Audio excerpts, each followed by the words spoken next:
Hey guys, Michael Malice here. I want to talk to you about Investall. It's a really smart new app. Investall is democratizing investing. You can get insight on all your accounts. You see your net worth, apply for a credit score, track your spending habits. You link your mortgage, credit cards, investment accounts. They have digital wallets with NFTs to get a full picture of your financial health. What makes Investall unique is that they use AI to mirror the strategies the hedge funds use to track stocks, cryptos, whatever you want the strategy to be. It's a great, easy way to invest and hopefully grow your money. You can download Investall on any device, smartphone, tablet, laptop, or desktop. And when you use promo code Malice, you get $20 free when you deposit the minimum $100 to start investing. 20% ROI instantly. That's as good of an investment as you're going to get. Download Investall on any device, and you'll be thanking me.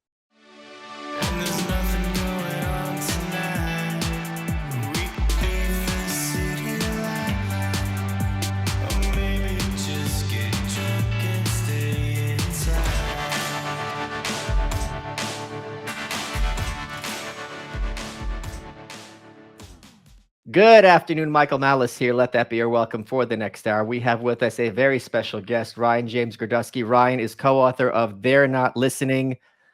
I want to get the exact subtitle right. How the Elites Created the National Populist Revolution. You co-authored it with Harlan Hill, who I've never met and I've seen around.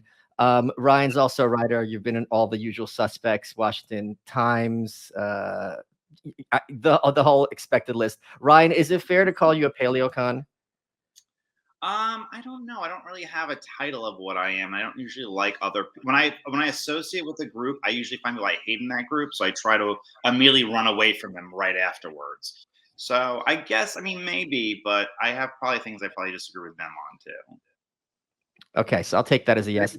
Close than anything else, for sure. So I have to talk to you about something because your book cover triggered a whole big spurg out on my part, and this is going to be like 10 minutes of you sitting here and listening to my brain unravel. Okay, you ready? Okay. When I was coming up with the title of this show, the reason I came up with it is because people who are pedantic are usually bad at it, right? Right. So, for example, people will say that your title is misspelled. First of all, if you really want to play that game, a title cannot be misspelled. It is a proper noun. So if your parents had called you Ryan, R-Y-U-N, and I said it's misspelled, that is not correct. Your name is spelled R-Y-U-N. That is how Ryan is spelled by your parents. And that unlodged a big memory of mine, which I have never told this story. When I don't know what my first name is because it's in Russian, and I was always called by the diminutive growing up. So when we came to America, the first school I went to was yeshiva, which is Jew school. And there I was using the Hebrew name Mikhael. So I spelled my name in English, M-I-K-A-E-L, right? Because that phonetically sounds closer to the Hebrew Mikhael than Michael would be. In fourth grade, and I always had to fight with people. No, it's M-I-K-A-E-L. In fourth grade, I switched to government school. We moved. And my dickhead dad, who I have not talked to in 12 years, had registered me as M-I-C-H-A-L. So my entire lifetime of Sisyphus fighting this battle was just vanished overnight. And when I went to him and complained, he's like, it was like too bad. Like he couldn't even bother to call and change it. So that's why it's now spelled the correct name way of Michael. So something about your book cover is triggering me really badly. And I need to know if this is intentionality or by mistake. Do you know what I'm referring to? No, what? So the subtitle says How the Elites Created the National Populist Revolution, right? So where it says the elites, the T is capitalized, but where it says the revolution, the T is lowercase. Oh, I didn't even know that. I have to call my publisher and yell at him. No one has brought that up to me, and I didn't even know about it. Like, it's not intentional. This is what and you know what? If you called the publisher, they wouldn't care. I have a typo. They'd be like, it was out 2 years ago. What do you give a shit for? That's exactly what I would say. I've had a typo in the book Concierge Confidential. The first chapter ends with saying, I'm about to TOO. And we're like, this is really bad. And they're like, yeah, it is really bad. Too bad. And then in the paperback, it's the exact same thing.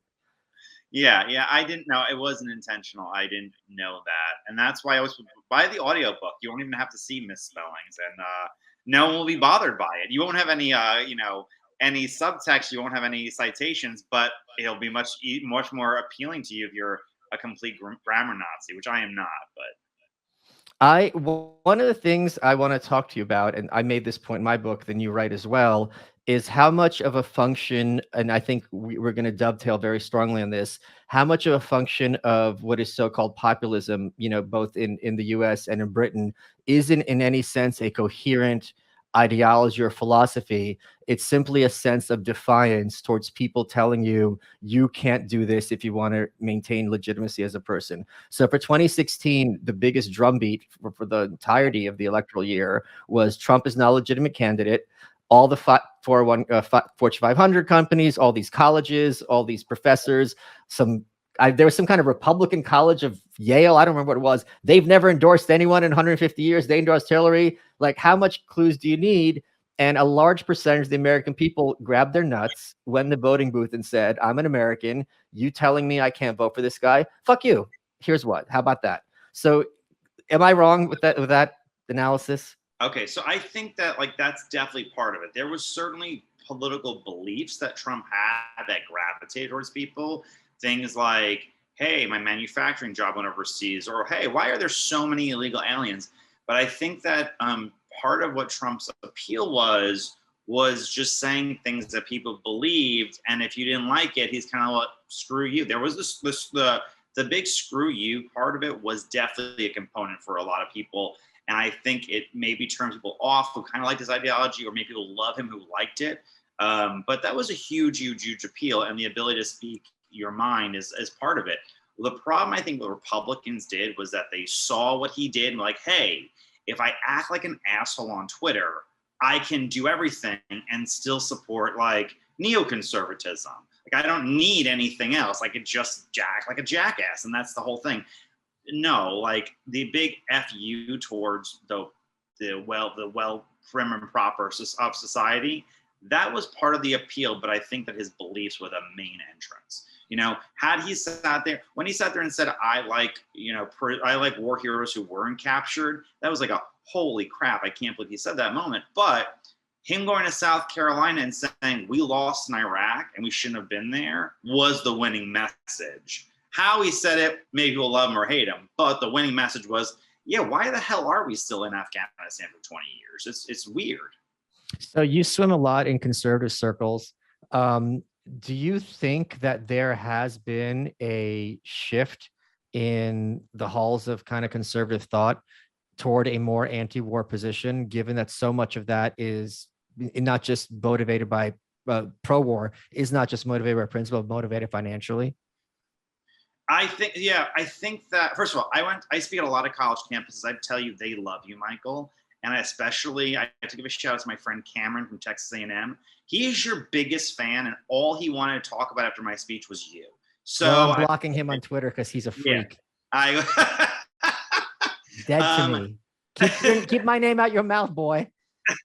Cameron. That's white people shit. Biggest fan. I think that, look, I think that the Iraq War was definitely like the turning point. I think that Obama being like the Prince of Peace, being the guy who got a Nobel Peace Prize for speaking without doing anything. And then when he wanted to invade Libya, the pushback was entirely on the right. There was no left-wing pushback at all. And I think the most recent example is Ukraine. I mean, the only resistance to Ukraine, it may not be a majority resistance, but the only resistance is on the right. And Kevin McCarthy coming out and saying, if we win the majority, we're going to stop funding military arms to Ukraine is shocking. Now, there are the Mitch McConnells of the world who still believe in that, and that's part of their worldview, and they're not changing that at this age. But like all the rising stars, from Joe Kent to Marjorie Taylor Greene to J.D. Vance, they're all critical of mass military interventionism. And that voice is becoming a louder part of it, because I think if you look at where Americans served and where not many Americans died compared to other wars, but tons of Americans were wounded both psychologically and physically from the Iraq and Afghanistan war. And it's red county America and it's red state America. The people who voted for Bush twice were the ones who sent their sons to either be mangled, wounded, or killed in these wars. And I'm sorry, but the future's not like the one that Dan Crenshaw is presenting. Yeah, I had a hashtag on Twitter called Limbs for Liz, where I suggested people who lost their limbs overseas send their prosthetics to Liz Cheney's office, because I don't know how many corpses. I don't know how many corpses that demon needs to further her second or third house. I mean, she's just a complete calamity, and I'm delighted.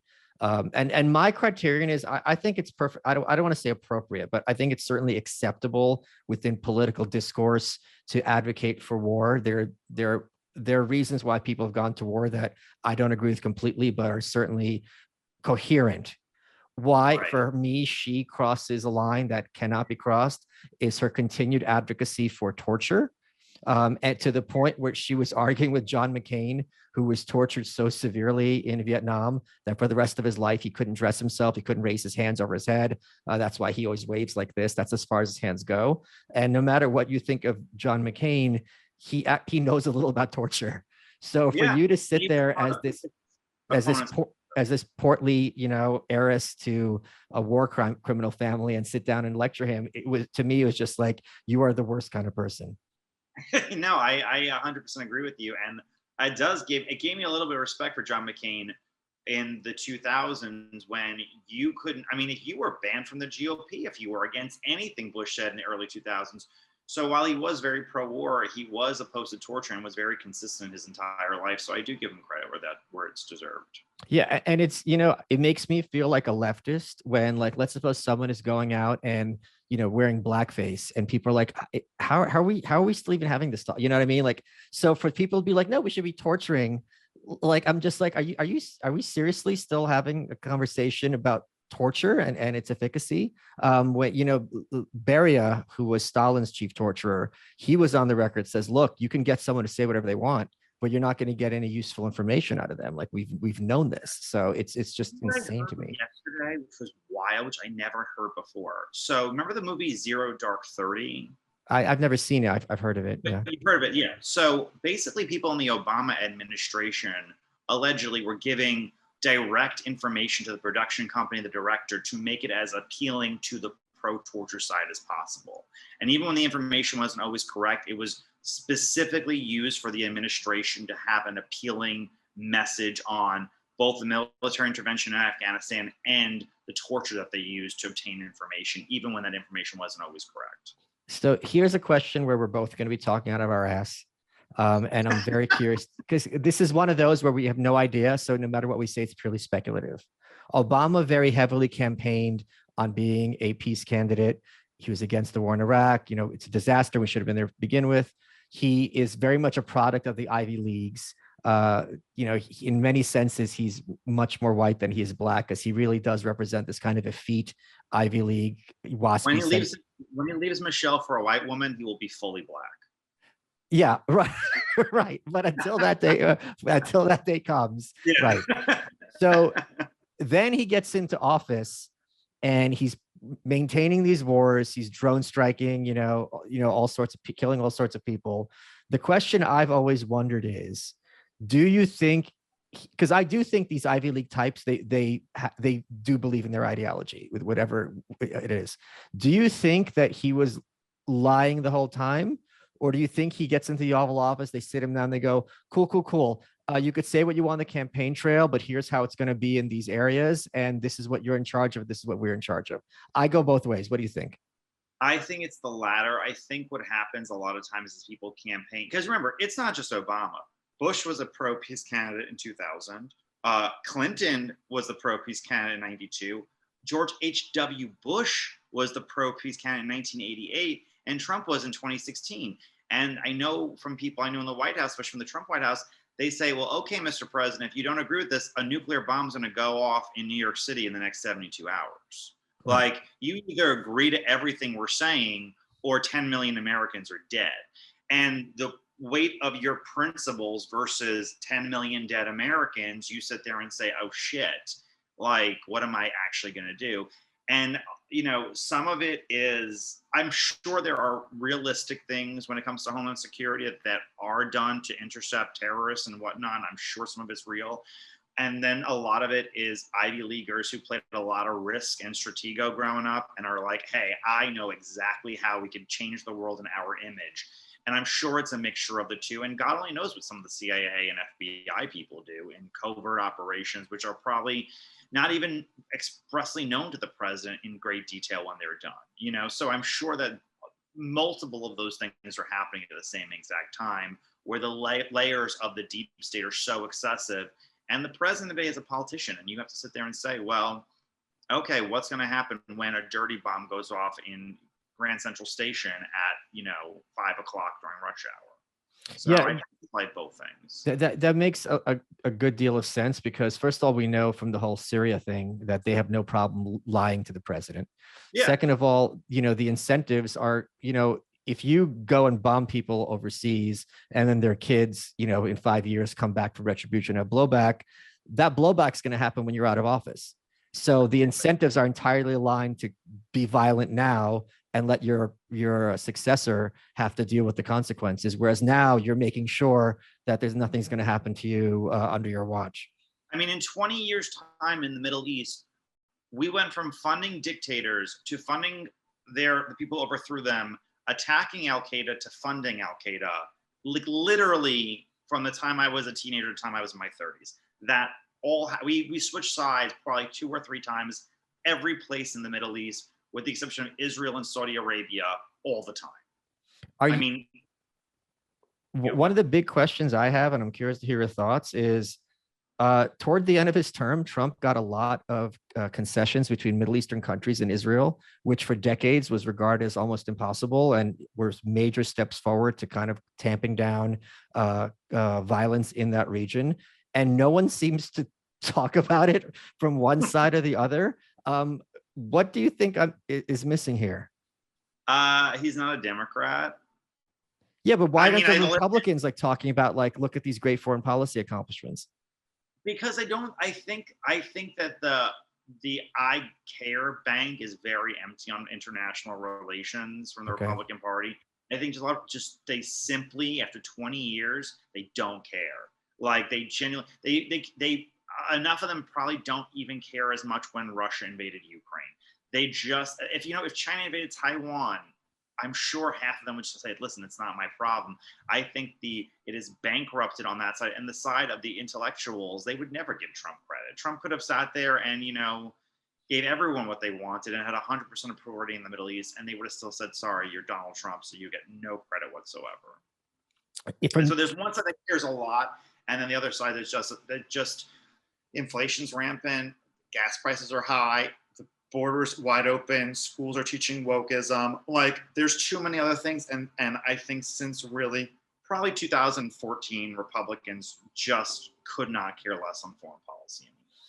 Hey guys, underwear model and official alpha male hunk, Michael Malice here, and I want to talk to you about Sheath underwear, which is the underwear I wear every single day without fail, even somehow when I'm going commando. What makes Sheath underwear so great? Well, let me tell you. They've got this dual pouch system, which has one pouch for one part of your male anatomy, another part for another part of your male anatomy, and you put it on the first time, and you're like, this is kind of weird to have my underwear gripping me down there. But I'm going to tell you, it is the most comfortable underwear you're ever going to wear. It's great when it's hot outside.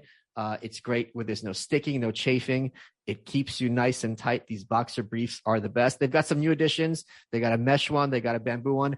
All you got to do is go to sheathunderwear.com and use promo code Malice, and you get 20% off, and you can get inside my pants, and you get one step closer to going higher on that alpha male hierarchy, which all my listeners like. Now, they also have a line for women, but since women don't listen to this show, that is of no relevance. All you got to do is go to sheathunderwear.com and use promo code Malice to get 20% off. Support the underwear that supports you and supports the show. Hey guys, Michael Malice here. I know you guys know that I do love my succulents, which did not do well here in Austin, but what has done well is the tree I got from fastgrowingtrees.com. I love Fast Growing Trees because they sent me the tree in the mail. It was very well packaged. I put it out, and in a few days, it was leafing out just like nothing. And I'm becoming a arborealist. Anyway, I don't know what it is, but the point is they have a 30-day a live and thrive guarantee. You can trust everything will be healthy for years to come. If you look at their website and you type in your zip code, you can figure out what trees will thrive in your climate, and you can pick out something cool and special that will work for you, and something you won't find at Home Depot or Lowe's or something like that, something that's really unique and cool. If you go to fastgrowingtrees.com/welcome, you get 15% off your entire order now through October 31st. That's Halloween. 15% off at fastgrowingtrees.com/welcome, fastgrowingtrees.com/welcome. And you can go pick up a chocolate mimosa just like I did. Haven't heard of it? I hadn't heard of it either. And that's why I have a tree that no one else has. And I could feel like a cool person, which I am not. But Ryan is. So let's get back to the show. One of the big kind of concepts out there is that much of Conservatism Inc.'s opposition to Trump is because he's basically put them out of business. Like in their model, they're perpetually number 2 to the Democrats, but that is kind of like Survivor. I'd rather be number 2 always than number 3, where it's Democrats versus Trump, and I'm in the wilderness, persona non grata. How much of it do you think is a function of their status seeking, and how much do you think it's a function of principle? I think that since Buckley, they agreed on terms with Democrats. Like, this is our terms. Trade is always good. It's just a matter of we're tinkering. Diversity is always our strength. War is positive because we can remake the world. It was a basic agreement. And then he said, no, this agreement's garbage. They said, we know our voters better than you do. And then the voters voted against their wishes. And I always say, it's like, imagine like a rabbi in ancient Palestine 3,000 years ago who goes to temple and sees Jesus Christ rise from the dead and has to confront this moment. Wow, everything I believe is wrong, and I need to convert, or I need to double down on what I know is true. And they all sat there, and that's what they did. They either became Democrats, which is what a lot of them did, or just doubled down and were like, no, like the Bill Kristols of the world, and said, no, I know, like, this is just a temporary moment. We're going to come back from this. You know, the boys will be back in town. We're going to get some other Bush resurrected. There's 500 of them. You know, Liz Cheney, she's down, but she's not out. We'll find another Cheney. She's got 5 kids. We're going to get back into business. And they can't accept that the moment that they've had is over, because the terms that were agreed upon never worked out. The terms were always, free trade is always good because you'll have expanded opportunity. But for millions of people, when China was opened up to the global economy, their opportunity shrunk decisively. And you can have a new television for only $100, but you can't get a job that will pay you any decent wage. Your kid will have no upward mobility, no upward opportunity. White men are explicitly told in this country, you are lower than garbage and you have no future in this country. And to accept, black girl magic at all times. And this is just the world, the way the world is. And every hero you ever had towards a nation is a lie, because they're all bad white men. Your kid got mangled in Iraq. So what? He fought for freedom. What freedom? Not exactly anyone knows. A lot of people made a lot of money. There was no mass weapons of mass destruction. But don't worry, believe in it, because it's for the better, for the good. And there have been moments in our country in the last 20 years, significant moments, 9/11, the 2008 economic crash, 2007 economic crash, COVID, where people in charge of our country could have sat there and said, let's have a real reflection of what we can make different. After Iraq, we could have after 9/11, President Bush could have unilaterally fixed our border problem. It would not exist. Oh, you're right. That's a great point. But 9/11 Commission. The 9/11 Commission said we need a border barrier, is what they called it. He would have got funding for anything after 9/11. He didn't. He chose to ignore. And can I interrupt you for a second? Although I do love this rant, I want to point out to people, because I'm old enough to remember, if George W. Bush after 9/11 said we're suspending the Constitution and declaring martial law, he would have had it. I remember very vividly what the mood was like in the country at the time. The idea was, all right, this 9/11 is just part one of several acts. They're going to come back in waves and waves. We have lost. We did not see this coming. Things are going to get really bad really fast. Like every night on the news, they will be talking about suitcase nukes and dirty bombs, meaning how easy it is. All you need is a suitcase, and you could take out half of Manhattan overnight and render it uninhabitable for thousands of years. We were told this constantly. So if he wanted to do that, he could have had it. Well, Michael, do you remember the 2003 or 2004 blackout in New York? Yeah, so there's a story written about that. Do I have it here? So Harvey Pekar, who later wrote a book about me, my first story with him was I had tried to keep my saltwater aquarium alive during that blackout, and I was unsuccessful because one of the fish is something called a soapfish, and when it's stressed, it releases a cloud of poison. But what was even crazy is Harvey, who was like one of these never do wells and things didn't work out. That was the weekend for his big movie premiere for American Splendor, and it was a blackout. And he's like, "Oh, come on, man, I can't catch a break." Well, I remember very well. But the point of the blackout was the blackout happened like it started in New York at like the middle of the day. I just had gotten home from school or whatever, or taking a nap or whatever I did. And my parents were divorced. My father like called frantically and started knocking on the door and goes, "There's a mass blackout. The whole country's under attack. We have to go upstate immediately." Like I was on the phone with my friend, and I remember distinctly, she goes, "They're saying it was the grid, but it's obviously terrorism." Yeah. Oh, yeah. But the paranoia was so real at that moment. And we lived in New York City my whole life. Who could blame them? But like, they were like, we have to get out immediately because this is the beginning of a nuke. We're going to all get wiped out. And it was the power grid had fallen. But that's how, you're right about the anxiety level. The anxiety level was over the top about 9/11, about terrorism, about how the very real threat. We let Bush do anything. He invaded the wrong effing country. And no one said anything for a really long time. So, but he could have secured the border. After the 2007 economic crash, we could have evaluated some of these corporations and what they were doing. We could have looked at how the drug companies were killing people with opioids and fentanyl and getting them secretly addicted. Anything could have happened. We could have remodeled it, and we didn't. And then right after COVID, we could have sat there and said, hey, we really, really, really need to remake the way we have no manufacturing in this country for vital supply. We shut down our military. We shut down everything because we have no vital supplies. Oh, and we're too fucking fat in America. We are too fat. Those two things fundamentally need to change. We need to lose a lot of weight and make some shit here, because if anything goes down, if China does invite Taiwan, we're done. Like, we have nothing. We could have looked at where we can get natural resource minerals in this country, like in New Mexico or West Virginia. None of that happens. Like, we have these massive moments where like the country's getting bullets through them, and we're putting Band-Aids on it saying, no, keep going, keep going, keep going. So when we have like a revolutionary character like Trump, people are gravitating towards him because the Band-Aids aren't working, and the terms of agreement post-Cold War they're not good enough anymore. And the alternative is we're not going to get, maybe just Trump again, or DeSantis. We're going to get somebody who's really, really, really promising fundamental change in a real way. And the polite society, the establishment, the elites will not be able to hold them back for much longer. Right. One of the things that I'm looking forward to is there was this delusion among the corporate press that Trump is basically like the head vampire, right? And if we take him out, we've all seen the movies, all the other vampires just going to instantly turn to dust, and then we could all go back to normal. That really was the subtext of 2016 to maybe 2019 before COVID. Once we get rid of Trump, we can all go back to normal. And what we've seen is he's gone. What their version of normal, even past COVID, is nowhere close to what they had before.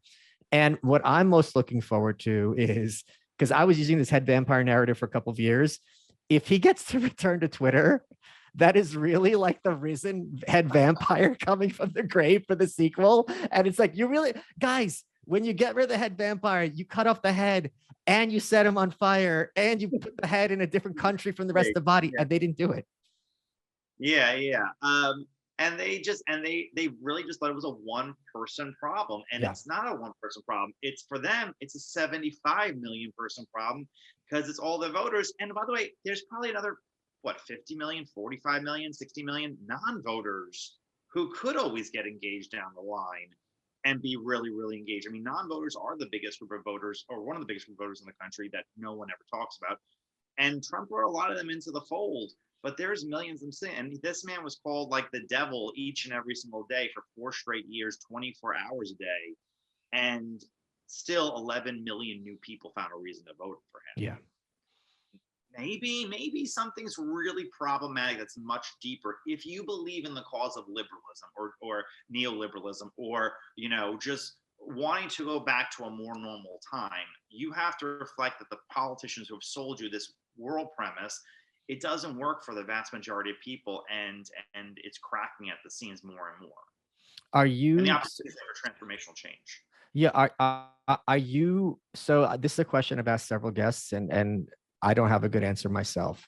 Do you think them dragging Biden's carcass across the finish line in 2020 is a sign of the regime's weakness or a sign of the regime's strength? Let me give you the arguments for both. A sign of the strength is that, look, we can even take a corpse and put in the Oval Office and everyone's going to swear fealty to it. And a sign that its weakness is, this is kind of like how, you know, how dynasties end, that the last guy has that Habsburg jaw and he can't even close his mouth. And it's very clear that this is just degeneracy at the last stages of it. Which you think is close to the truth?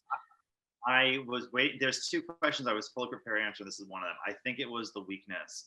I think that Joe Biden is probably the only Democrat who could have won in 2020. Wow. I don't think Bernie Sanders could have won. I don't think Elizabeth Warren could have won.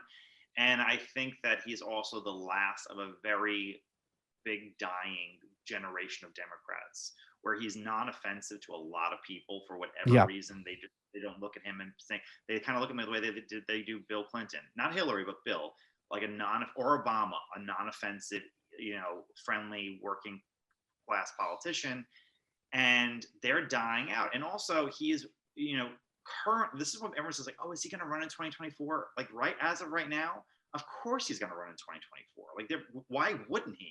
He's basically being shot with a steroid just to give a 4-minute speech and then back into bed every night, and the staff is running the White House. But more importantly, to win the Democratic primary in this country, as of right now still, you need only one demographic, older Black women, because they are the majority, or they are a big plurality of the voting base for the Democratic primary in the Deep South. And that's who decides the Democratic nominee in every election contest, except for 2004, when John Kerry had already cleaned it up before they got to the Deep South.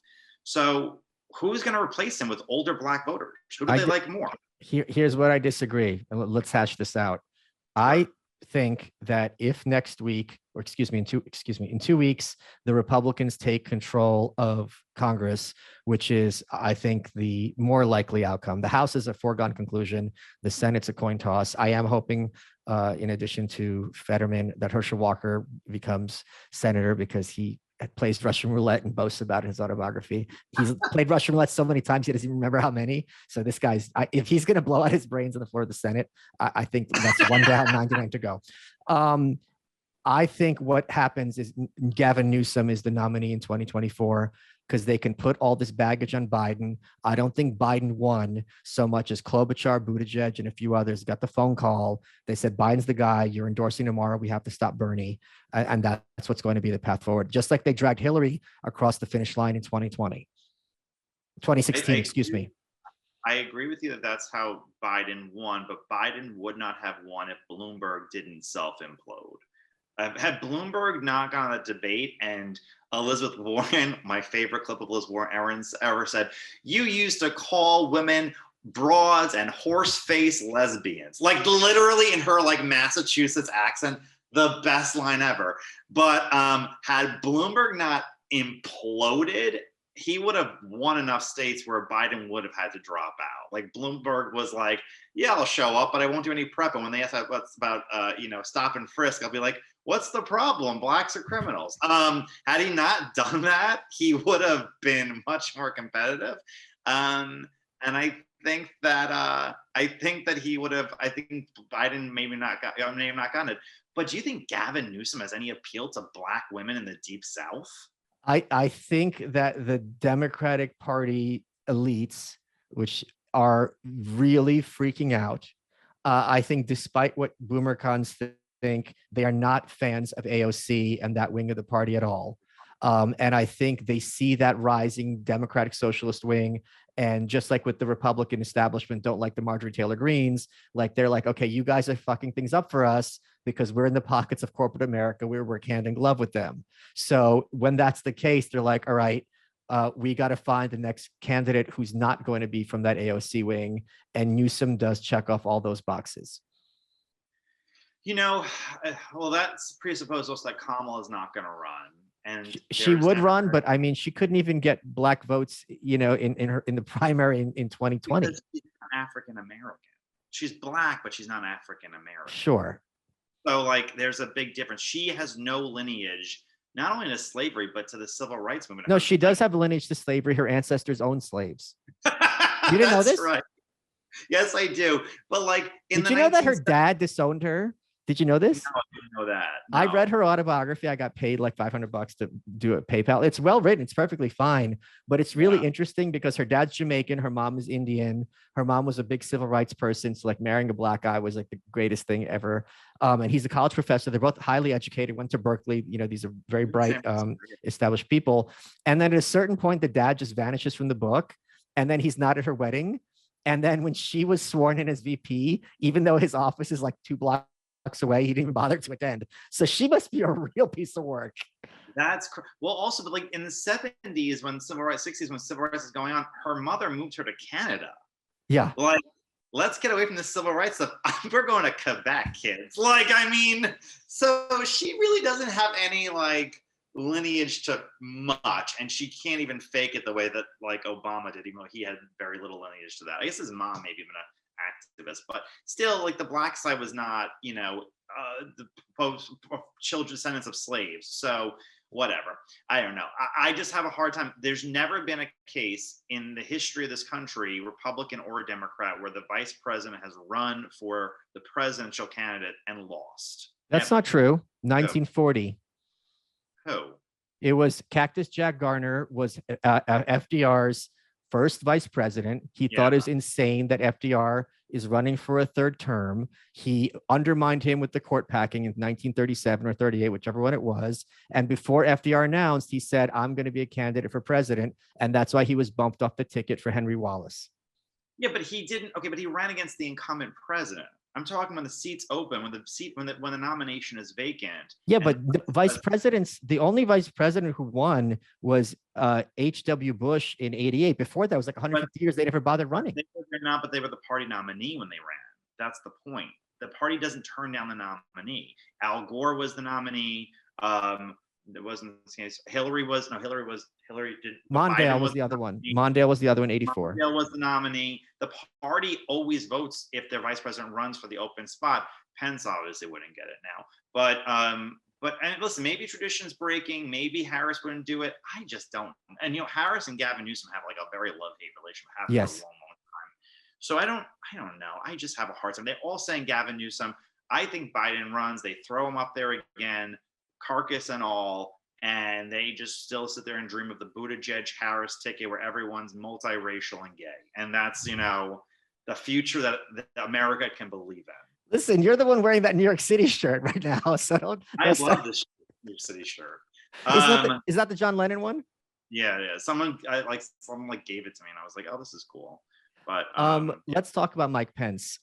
Given the topic of your book, I'm curious your thoughts. He recently came out and was like talking about the dangers of populism, specifically the dangers of what the Republican Party is becoming. He was referencing this vis-a-vis what's going on in Ukraine. The point I made and others have made is if it wasn't for this populism thing that you're so scared about, no one would know who you are. You're only a name because Donald Trump plucked you out. You were on your way out. You're governor of Indiana. You were not some kind of powerhouse on the national stage like a DeSantis or Greg Abbott.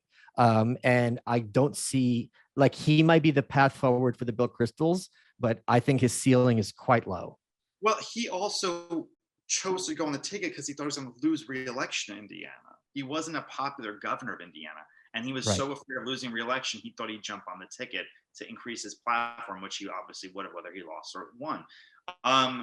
The thing, my frustration with the Mike Pence of the world, or the Bush of the world, or the Clintons of the world, among policy disagreements is you hate populism. I get it.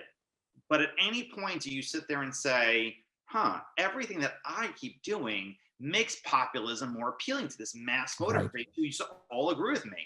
Am I do something wrong? And it's like the Simpsons gif where like, no, it must be the children who are out of touch. At least like take someone like Marco Rubio. Marco Rubio, who I disagree with on a number of things, he has sat there and said, what am I doing? What can I do differently on this issue or that issue? I'll sit there and say, let's expand tax cuts for families who need it very badly. Let's sit there and change positions on family policy. He's not a perfect candidate, but he has moved leaps and bounds to appeal to voters on positions than he did 10 years ago. Same thing on a number of politicians who have sat there. They don't sound like who they are. For every Lindsey Graham who has become immovable, Kevin McCarthy is like, we're not trading, amnesty for border security at all anymore. Kevin McCarthy would have sold his own mother for amnesty like 10 years ago. These people have moved tremendously over a short period of time. Jim Banks is one of them, or there's a lot of people in the House leadership now. I'm trying to quote Claudia Tenney, Elise Stefanik, the biggest fraud in America. Elise Stefanik, who loves war, mass migration, and sending jobs overseas, is like, yes, we need a real America First platform. Even if their platitudes, their voting record has changed a little bit, and their rhetoric has changed a lot. So I welcome it because I think we're all moving in the generally right direction. What's up, everybody? It's All-Star World Series baseball champ Nick Swisher here, and I am stoked to tell you about my new podcast, The Nick Swisher Show, right here on Podcast One. If you know me, you know I've worn a whole lot of hats in my career, and each one of them has had the highs, the lows, and a whole lot of learning in between. And that's exactly what I'm bringing to this podcast. You're going to get unbelievable interviews with athletes from their struggles to their successes and the crazy superstitions along the way. You're going to hear from hometown heroes who are stepping up to the plate and making a positive impact in their communities. I mean, we've got scientists, businessmen, comedians, coaches. I'm telling you, whether you're an athlete, a parent, a coach, or just someone looking for a little swish in your life, then you'll find home plate right here. It's old school soul with new school vibes. It's the Nick Swisher Show, out now wherever you get your podcasts. Your Welcome is brought to you by Progressive Insurance. Now, most of you listening right now are probably multitasking. Yep, while you're listening to me talk, you're probably also driving, cleaning, exercising, maybe even grocery shopping. But if you're not in some kind of moving vehicle, there's something else you could be doing right now, which is getting an auto quote from Progressive Insurance. It's easy. You can save money by doing it right from your phone. Drivers who save by switching to Progressive save over $700 on average, and auto customers qualify for an average of 7 discounts. Discounts are having multiple vehicles in your policy, being a homeowner, and more. So just like your favorite podcast, Progressive will be with you 24/7, 365 days a year, so you're protected no matter what. Multitask right now. Quote your car insurance at Progressive.com to join the over 27 million drivers who trust Progressive. Progressive Casualty Insurance Company affiliates, national annual average insurance savings by new customers surveyed who saved with Progressive between June 2020 and May 2021. Potential savings will vary. Discounts not available in all states and situations. Let's get back to the show. A great example of this that just happened within literally the last 2 years is Marjorie Taylor Greene. So Marjorie Taylor Greene takes office. Both parties, the Republican leadership and all the Democrats were like, okay, this person's a loon. She's beyond the pale. We're going to strip her of her committee assignments. We're basically going to try to make her pariah as much as we can. And if we have our druthers, we're going to drive her out of the Republican Party and basically make her an independent. Like, I think towards the end, Jim Traficant was forced to leave the Democratic Party before he, went to jail and so on and so forth. And she grabbed her nuts and she's like, screw you. This is what I believe. Yeah, you may think it's cuckoo, but no one else is saying these things, and I mean it. You guys are all awful. I'm going to try to impeach Joe Biden every single week, and I'm the only one who's giving the base what they want, and I'm coming from a place where I hate these people as much as the base does. And now she got clocked last week because she gave an interview where she's like, if there's a House majority, I'm going to have a lot of clout, and everyone's like, oh, blah, blah. And she's absolutely right. She has influenced Kevin McCarthy far more than the inverse. When I met Marjorie for the first time, she had just won the special, but not had been seated yet. So she was, I guess, Congresswoman elect. And we had a very nice lunch. And I said to her, and I try to gauge if people really get it. Cause I say politics now is either learned or it's instinct. Yeah. There's very few people who are both learned and instinct. They know stuff and then they're intelligent as well. So Trump was all instinct, nothing learned. Who knows how many books he's ever read before. I said to Marjorie, what's the biggest, if you could name the number one problem in America right now, what is it? And she said to me, people who are working class jobs are constantly told you're a piece of shit. Oh, and that's Wow. And she's like, yeah, and she's like the plumber, the guy who builds your house, who contracts your road, who does everything. They're told each and every day, you're worthless and you're a piece of shit. And that's the biggest problem in our country. And I was blown away. I was like, you get it. Like, you're all on instinct. You like, for her lack of inability to maybe make correct citations of this study or that study or book or whatever the reference is, her instincts are almost always correct, like on their face value, almost always correct. And she also happens to be a powerhouse, and she's not afraid. And it also doesn't come off as phony the way that other people, I think, try to do are phony. And so I give her a lot of credit with that. And she said to me early on, I'm going to be as big as a Republican AOC. And I was like, okay, but she has done it in the correct way, where she is out there in primaries across the country supporting the candidate who most agrees with her and has the ballsier on issues than and the less established ones. And her record of getting people across the finish line is extremely impressive. She's probably, besides Trump, maybe the number 2 or number 3 most important Republican you can get an endorsement from in the primaries. What do you think?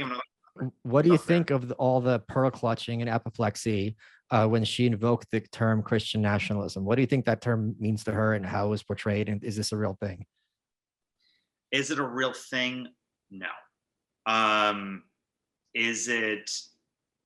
Like, the only time I ever heard the term was when the Klan was using it beforehand. So not a term I would have coined. I would have been like, hey, let's dust it and see, has anyone ever said this term? Well, you can't really coin it. You can't coin it if they coined it. I know, but like, it's like sitting there saying, I'm going to give a speech and say, only, blood can move the wheels of history. I would say, did anyone say that term before? Let me just do a quick Google search. Oh yeah, it was Mussolini. Let's use a different term. So I just would have done a little brush up. Does it mean something? I don't think so, because it's so, what does Christian nationalism mean? If it means like a level of morality in society that is being, squashed upon, okay, fine. But where is that line? Because she's not going to support like outlawing divorce, but she does want to sit there and say, hey, you can't cut a child's genitals off. And that's very popular. So maybe there's another way to sit there and term and brand it. And I think where it lies with most Republican voters is like, especially like, stop trying to wreck children. I think if that's the one thing, I guess, on ethics and morals that Republicans are going to push on, it's that one. And I think they'll be extremely successful doing that too. Are you as optimistic as I am about the future of this country, specifically as a consequence of the rapidly collapsing ability of the corporate press to delineate the terms of debate and render people radioactive? I'm still nervous about how corporate power is able to cancel people. Sure. The fact that Alex Jones has to pay more in fines for something he said, as horrible as it was, he has to pay more in fines than people who start wars or commit mass addiction through falsifying drug or kill people, like wrongful death. Or like if I run over your dad, God, you know what I mean? I'm paying like 20 million. He could have, yes, and he could have like killed that many children himself and would have paid less money than he did by saying. Now he's being sued for $2.7 trillion, the GDP of Texas. Like, do I like that? Like, you can sit there and the corporate media corporations can sit there and get you banned from every platform.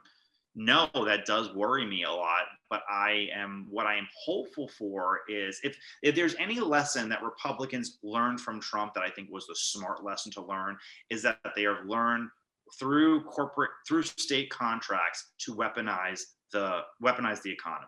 So like the ESG, for example, where states are like, no, we're not doing contracts with BlackRock anymore, and you're going to lose $1 billion, and it doesn't matter to you, it doesn't matter to me, but we'll give $1 billion to a company that has more of our morals and our values. And those are like the small ones, like West Virginia, Louisiana, whatever. Wait till Texas and Florida jump in on that, or North Carolina and Virginia, whatever the case is. When I think Virginia did a jump on that, but when like a big state started doing that and start punishing these corporations, or we have a Republican president due to a federal contract. Executive order. It just takes one executive order. If you're using ESG, that's racist, and we're not going to give you federal contracts. That is a big problem for the shareholders. Oh yeah. Like that. So Republicans learning that lesson. Hey, we happen to have reins of power. let's start using it to sit there and influence corporations like Democrats have for decades now. That is one thing I look at and say, this is a very positive thing where that will influence us to have more ability to broadcast information, to give opinions, and to challenge the terms of respectable debate that, and maybe Big Daddy Elon Musk is going to sit there and say, you could say whatever you want on Twitter. But I know for the last 3 years, if I had a really spicy hot take, I'd send it to a few friends saying, can I say this? And they'd be like, no, don't do it. You'll get banned. So when those things are happening. Let's talk some predictions. We're both New Yorkers. What do you think? People forget that Northeastern states often love electing Republican governors. Rockefeller was governor, I think, for 20 years, Pataki for 12. You had Mitt Romney, you had William Weld, you had whoever the current governor is of Massachusetts. They had a huge string of Connecticut. I mean, there was no shortage in Maine. So what would you place Lee Zeldin's odds of becoming governor of New York in a couple of weeks? 51%. Oh, you think he's the favorite? I think he's gonna win. I know. I sound insane. I know everyone's like, "There's no way."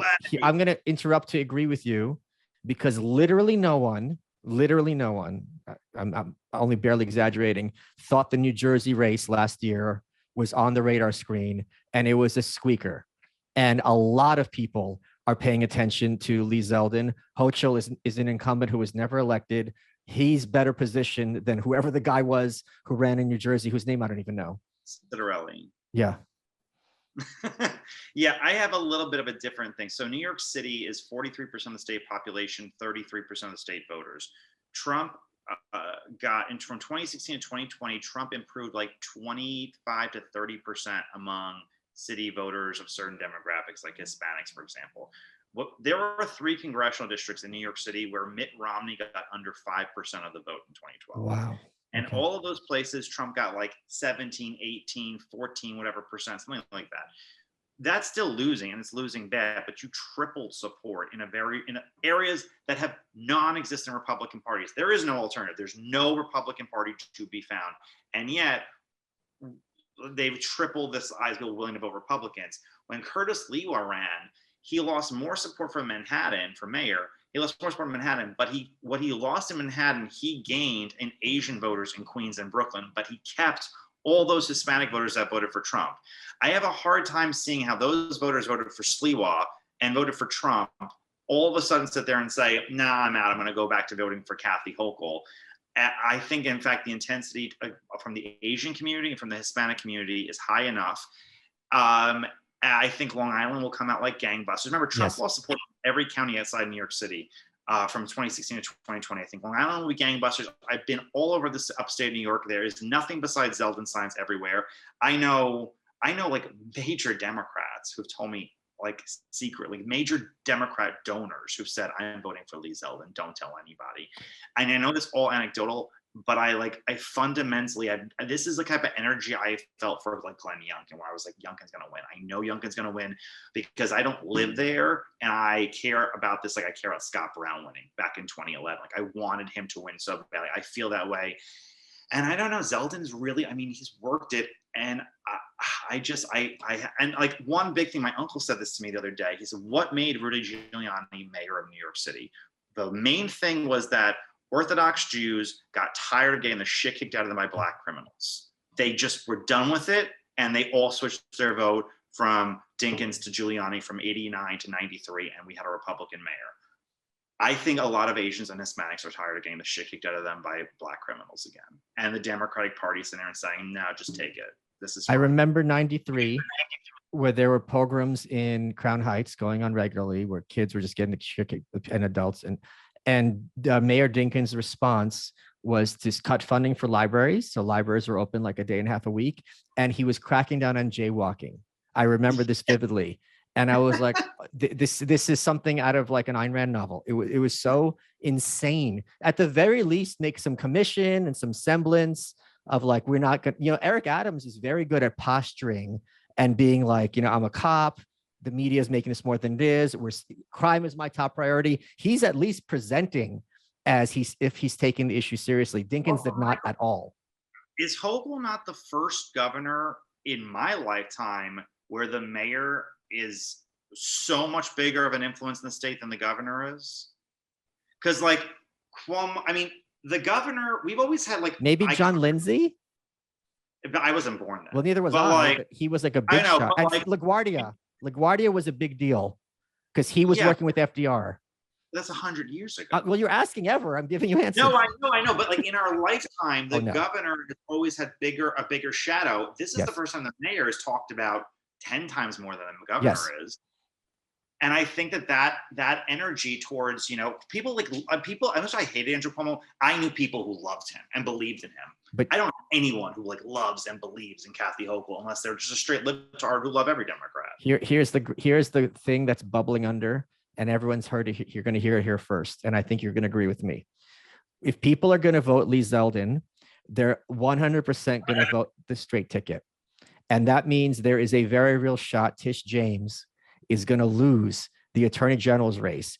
And if she gets kicked out of the Attorney General's race after filing charges against Trump, this is going to be a gut punch as bad in many ways as Roe being overturned, not because of the impact on culturally, but in terms of the fact that no one saw it coming. And it's that sucker punch. And they're really going to feel like they've lost control of the mic. Do you agree?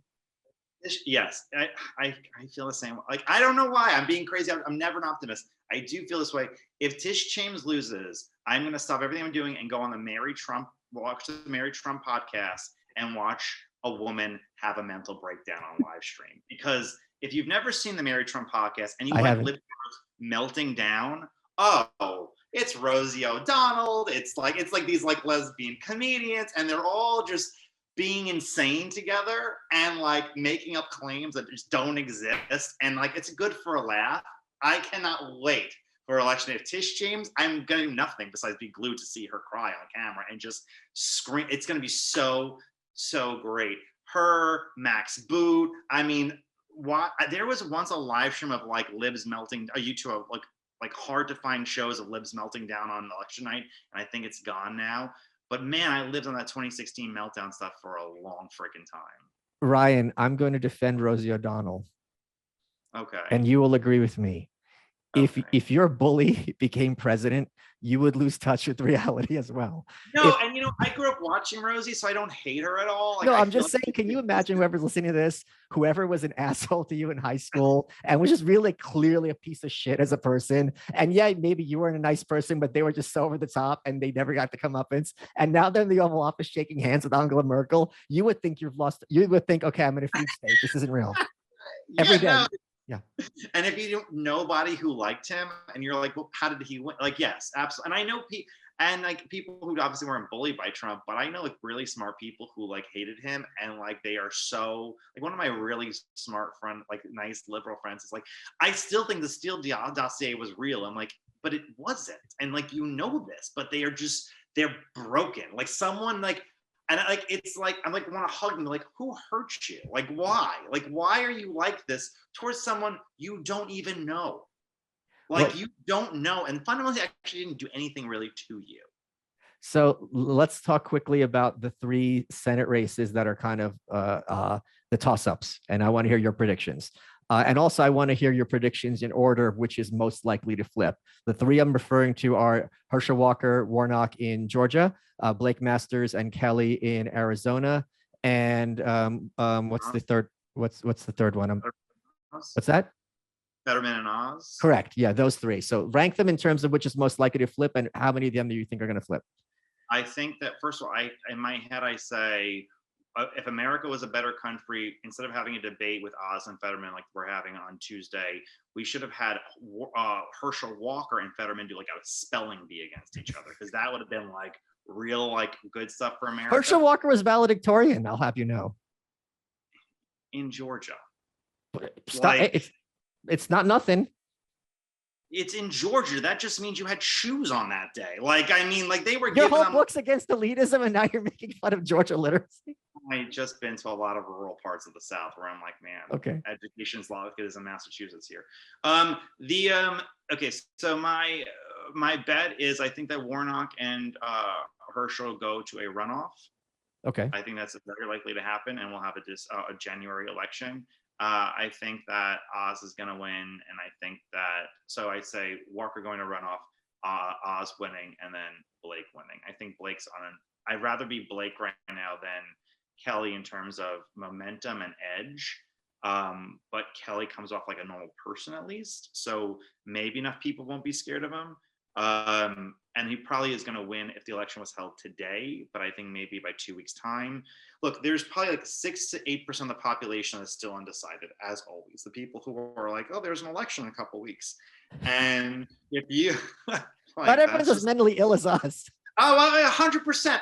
And I like, whenever they do the polls and they're like, what's your opinion on like Joe Biden? And there's always 2 people like, never heard of him. I want to meet them and I want to be like them. I want to be like, you figured it out. Wait, Ryan, did you see the poll where they said, how does Fetterman having a stroke affect your likelihood of voting for him? And like 7% said more likely. And I'm like, I want you to be the electorate. Like, I want you to have all the votes. There are some people who are like the Joker and they just want the world to burn. And like, I mean, listen, that's an ideology. Good for you. Like there's something about that is like relatively cool. I think that Kelly comes off like a normal person, but if their 8% is undecided right now, I say they break 2-1 Republican, and that 3-point net bump will put Blake over the edge by maybe a point or 2. Okay, so who's going to win the you kind of punted? Who's going to win that runoff? Oh, I mean, at that point, I don't know, because there's no Abrams or Kemp on the ticket to sit there and rally the base. So and there's no like little third party libertarian. So it's hard to sit there and say at that point who can rally, because at that point it's just a base election.